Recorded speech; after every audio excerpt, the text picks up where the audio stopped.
kasih sudah mengklik video saya. Dan di kesempatan kali ini saya akan membahas tentang RSI ya guys.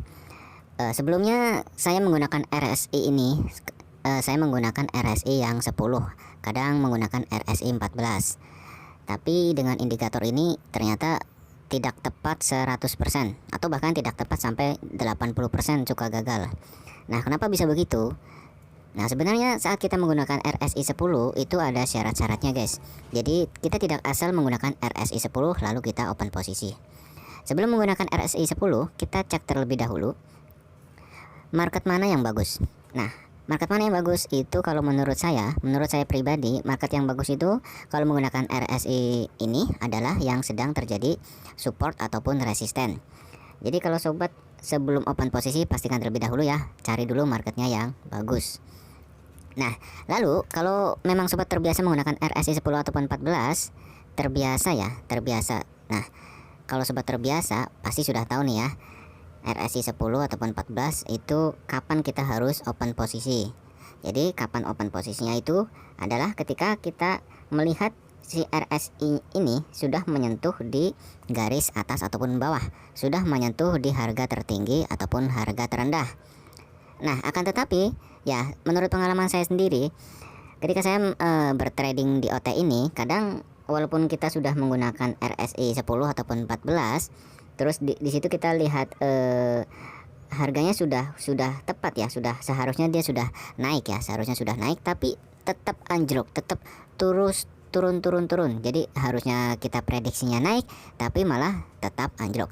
Nah, kenapa bisa terjadi? Ini saya contohkan ya guys, di sini ada nih contohnya ini. Nih kalau kita lihat di sini ya, seandainya sobat open posisi di sini ya, misal antara 1 menit, 2 menit ataupun 3 menit, itu belum tentu profit sebab dia pergerakannya terus turun. Kita nggak bisa nih memprediksinya, bahkan sampai 80% pun tidak bisa. Kenapa bisa seperti ini? Ya itulah namanya candle, namanya harga pergerakan pasar itu kan fluktuatif ya.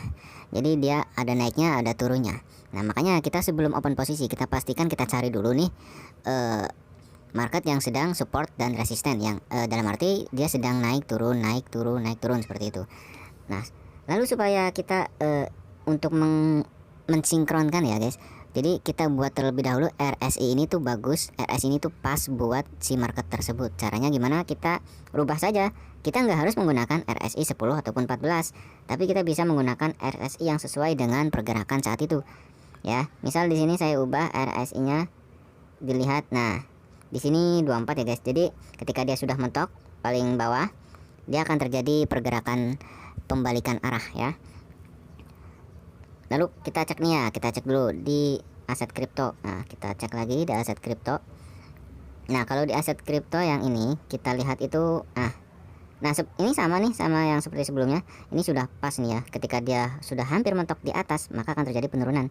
Seperti yang kita bisa lihat di sini ya. Nih, kalau sobat open posisi di sini, open posisi sell, maka akan profit. Selanjutnya kalau sobat open posisi di sini, nih juga akan profit. Begitu juga di sini. Jadi kita nggak harus menggunakan RSI 10 ya guys. Asalkan kita sinkronkan terlebih dahulu, lalu kita sudah yakin bahwa itu adalah momen yang tepat untuk open posisi, ya kita open posisi. Jadi tidak selalu harus menggunakan RSI 10 ataupun RSI 14. Bisa menggunakan RSI 25 ataupun yang lebih tinggi dari itu.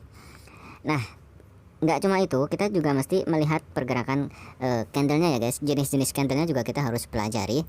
Seperti di situ ada candle doji ataupun marubozu, itu yang penting-penting. Nanti di video-video berikutnya akan saya jelaskan ya guys tentang candle-candle tersebut yang penting-penting yang kita bisa pelajari. Oke, itu dia tadi ya guys. Untuk RSI-nya bagaimana cara penggunaannya, kita ulang lagi ya. Yang pertama harus melihat pergerakan candlenya. Kalau bisa itu kita cari yang naik turun ataupun yang sedang terjadi support dan resisten. Selanjutnya sebelum kita open posisi, kita cek dulu di sini RSI-nya kita sinkronkan dengan si candle tersebut. Ya, kita sinkronkan. Jadi dalam arti kita lihat aja nih RSI berapa yang mentok di atas ataupun yang di bawah. Nah, Kalau sudah bagus, sudah seperti ini, berarti ketika dia sudah berada di harga tertinggi ataupun terendah, pasti akan terjadi pembalikan arah. Sobat bisa open posisi. Itu dia tadi cara menggunakan RSI-nya. Semoga ini membantu ya guys buat kalian semua. Dan yang belum subscribe silahkan di subscribe terlebih dahulu. Jangan lupa untuk diklik tanda loncengnya supaya kalian mendapatkan updatean video terbaru dari saya. Cukup sekian ya, terima kasih buat kalian semua sudah menonton video saya dan goodbye. Salam super.